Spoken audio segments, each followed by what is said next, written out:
Praise god everyone. So ఒక video ఇప్పుడు play చేస్తాను, ఒకసారి ఆ వీడియో చూద్దామండి. ఒక్కసారిగా హింస అడుగుపెట్టింది.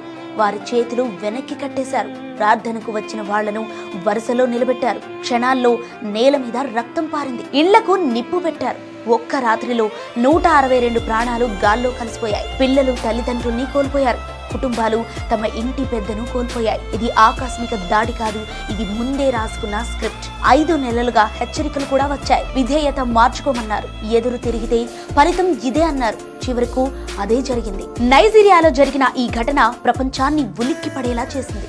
ఇంతకీ 162 మందిని చంపింది ఎవరు?